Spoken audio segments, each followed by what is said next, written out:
What's going on, guys? Today I want to go through a question that I seem to get asked all the time. What is the best diet for weight loss? There's so many different diets out there, it's hard to know where to start. Intermittent fasting, keto diet, high protein, high carb, low carb, high fat, low fat diets, vegan, vegetarian, and it's hard to know what diet is the best to help you lose weight. And today I just want to go over what I believe is best and what I recommend for clients.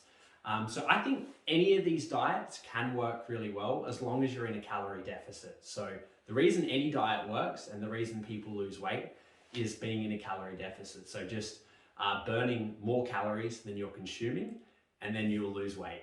So the reason that intermittent fasting seems to work is because people are only eating within a certain window. So they might fast for 16 hours a day, and then they might only eat between 12 midday and 8 p.m. So straight away, instead of eating over a 15-hour period, they're only eating over an 8-hour period, which generally means they'll be eating less food overall, which will then put them in a calorie deficit, which will then help them lose weight. Same with a keto diet. I mean, you're cutting out carbs pretty well altogether, which means in general, most people are going to eat less calories overall because they're cutting out a whole food group, which will in turn mean that they're probably going to be in a calorie deficit and then lose weight. What I recommend to clients is not really doing such extreme diets like this where you're cutting out food groups. I recommend just eating a balanced diet of all the food groups and just reducing your calories. So the best thing to do is work out how many calories you're eating in a week. So just tracking all your calories, everything you eat for a whole week, and then just reducing the overall amount of calories you're eating, hence putting you in a calorie deficit, and then you should be able to lose weight. In saying this, it does depend on how many calories you're eating at the moment, because I mean, if you're only eating 1,200 or 1,500 calories at the moment, you probably don't want to reduce them any lower, otherwise it becomes unhealthy. For most people though, this isn't an issue. Most people are eating too many calories, and that's why they're overweight, and that's probably why they want to lose weight.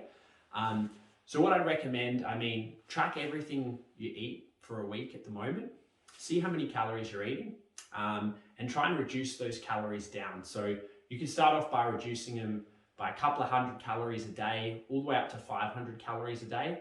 If you're only eating 1,500, I wouldn't recommend dropping your calories lower than that. You might have to look at something else. Again, this video is just a general sort of guideline for the average person. If you're eating 2,500 calories a day, just drop it down to 2,000. If you're eating 2,000 calories a day at the moment, maybe drop it down to 1,750 or even down to 1,500, and then just monitor it. So track it for a week or two. I've got a video up on, I'll put it in the description, about how to track your calories. There's a free app you can download.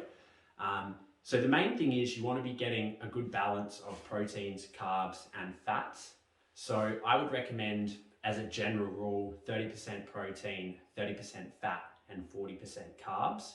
And then basically you can eat whatever you want as long as you're hitting those numbers.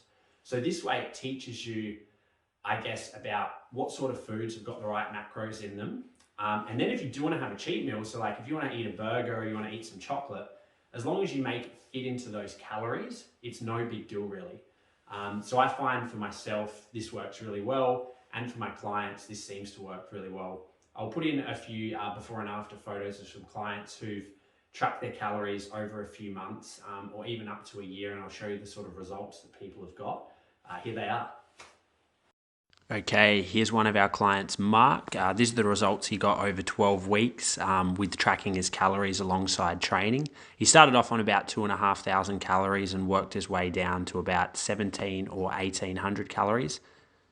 Next up, we got Aaron. Aaron tracked his calories for about 6 months. In that time, he lost almost 30 kilos. Again, starting off at around 2,500 calories and working his way down to about 1,600 at the end.